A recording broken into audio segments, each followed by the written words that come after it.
So yan po, magandang umaga mga ka-update.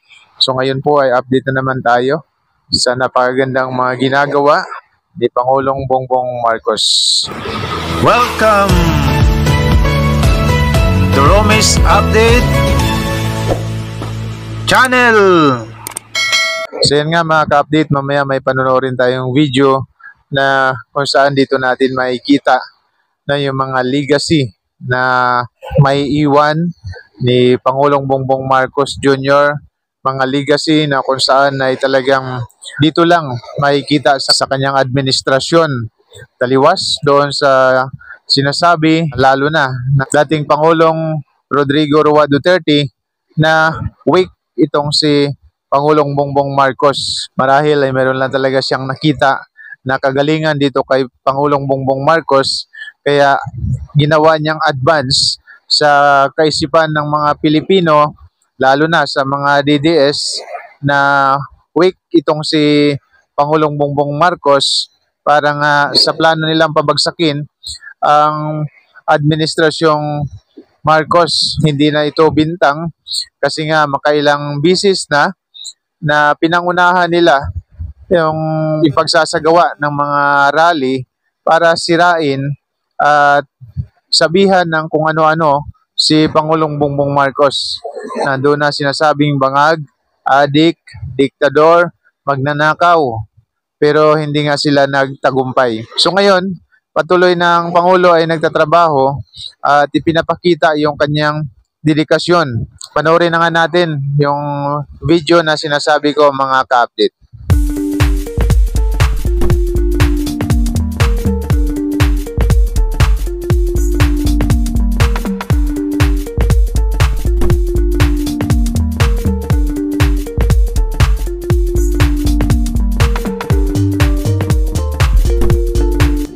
The President to lead the unveiling of the marker.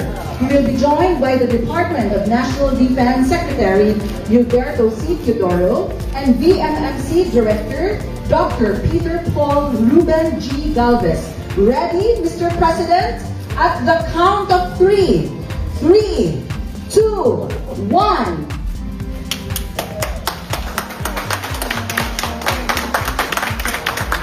The marker reads as follows. The Valor Clinic is a collaborative initiative led by the President and implemented by the Department of National Defense, the Veterans Memorial Medical Center, and for this particular Valor Clinic, the Philippine Air Force. This joint undertaking is part of the Veterans Access to Lifetime Optimized Healthcare Valor Program, which aims to enhance healthcare access and services for veterans, Armed Forces of the Philippines retirees, and their dependents nationwide. Thank you very much, Mr. President, and congratulations!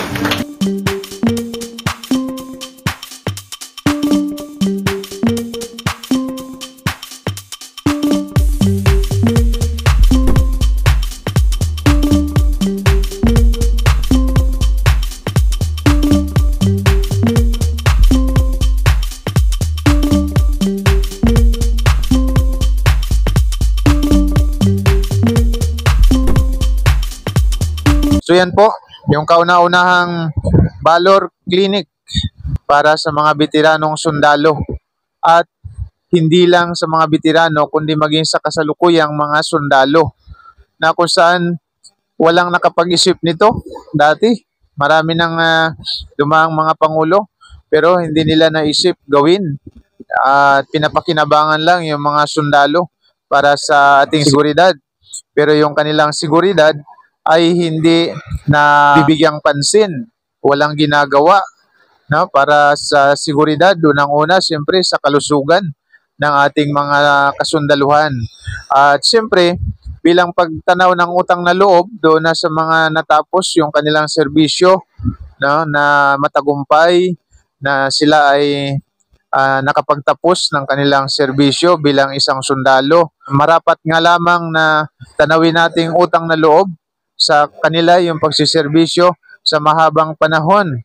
At ngayong sila ay mga veterano na, mga senior citizen na, so dapat din na iparamdam ng gobyerno, lalo na no, ng pamahalaan, yung pagpapasalamat sa kanila. Kahit nga doon na lang sa simpleng pagbibigay sa kanila ng hospital para patuloy na masubaybayan yung kanilang kalusugan, ay napakalaking tulong na po ito sa ating mga kasundaluhan.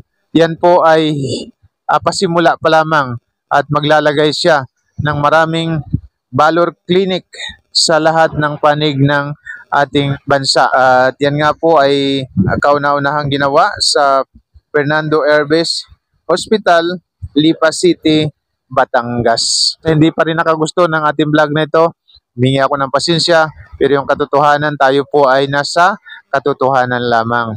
At sa mga nakagusto naman ng ating vlog na to, palike na lang po sa mismong video, pa-share na din po at pa-subscribe na rin po sa aming maliit na channel. So muli po, maraming salamat sa panonood at suporta.